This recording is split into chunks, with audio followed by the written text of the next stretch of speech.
जय माता दी। ओम नमः शिवाय।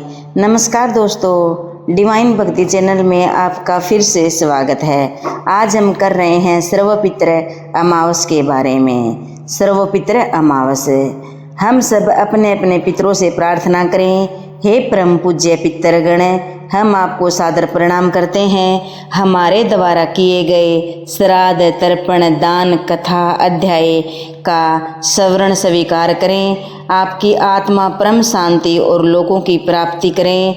हम पर अपनी कृपा दृष्टि बनाए रखें। हमें धर्म, सद्गति और संतान सुख का आशीर्वाद दें। आपके आशीर्वाद से हमारा जीवन सफल व सुखद हो। सर्वपित्र अमावस 21 सितंबर रविवार को है। आश्विन माह के कृष्ण पक्ष की अमावस तिथि को सर्वपित्र अमावस के रूप में जाना जाता है। सर्वपित्र अमावस श्राद्ध पक्ष का अंतिम दिन यानी पितरों की विदाई का दिन होता है। इसे पितर विसर्जन अमावस के नाम से भी जाना जाता है। यह अमावस पितरों के लिए मोक्षदायिनी अमावस मानी जाती है। माना जाता है कि इस दिन पितर लोक से आए हुए पूर्वज पुनः अपने लोक लौट जाते हैं। सर्वपित्र अमावस पर परिवार के उन मृतक सदस्यों के निमित्त श्राद्ध किया जाता है जिनकी मृत्यु अमावस तिथि, पूर्णिमा तिथि या चतुर्थी तिथि को ही हो। इस अमावस को लेकर मान्यता है, यदि कोई पूरे पितृपक्ष के दौरान श्राद्ध करने में सक्षम न हो तो मात्र इस अमावस तिथि पर श्राद्ध करके अपने सभी पितरों को प्रसन्न कर सकता है। मान्यता है कि 16 दिनों के लिए पृथ्वी पर आए हुए पूर्वज सर्वपित्र अमावस पर वापिस पितरलोक चले जाते हैं। जिन पितरों की पुण्यतिथि आपको याद नहीं है उनका श्राद्ध भी अमावस पर किया जाता है। इसलिए आश्विन मास की अमावस को सर्वपित्र मोक्ष अमावस के भी नाम से जाना जाता है।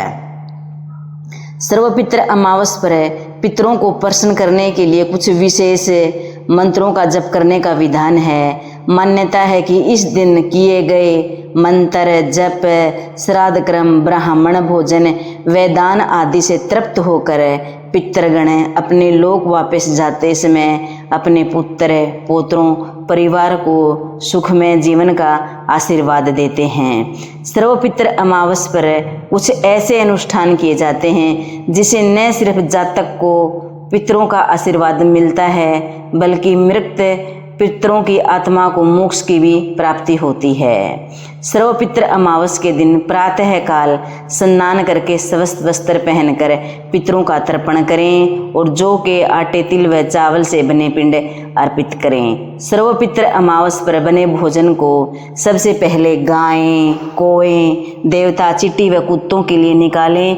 मान्यता है कि पितर इन्हीं जीवों का रूप धारण करके अपने वंशजों के घर भोजन ग्रहण करने आते हैं।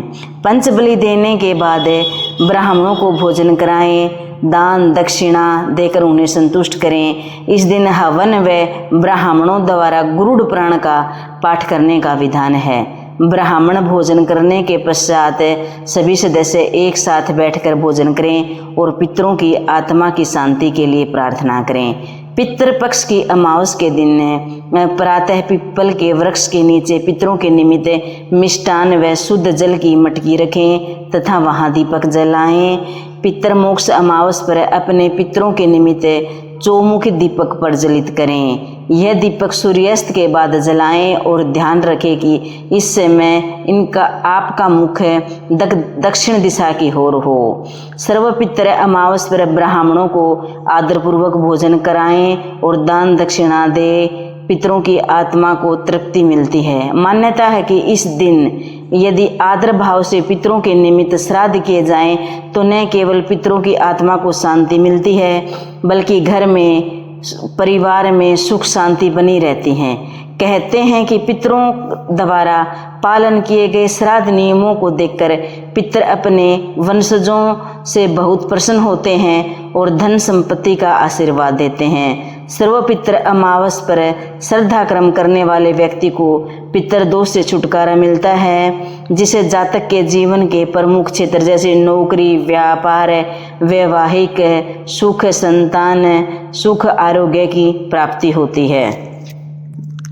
इस दिन मीठे में खीर का दान करना भी शुभ माना जाता है। इस तिथि पर पितरों की आत्मा की शांति के लिए घर में 16 दीपक जलाने की भी परंपरा है। ऐसा माना जाता है कि इस दिन पितर आपके घर जाते हैं, इसलिए उनके लिए घर से रोशनी की जाती है। साथ ही उनके लिए उचित स्थान पर मिष्ठान और पूड़ी रखा जाता है ताकि वे भूखे वापस न लौट जाएं। इस दिन पिंडदान और तर्पण करने से पितर बहुत प्रसन्न होते हैं और आशीर्वाद देते हैं।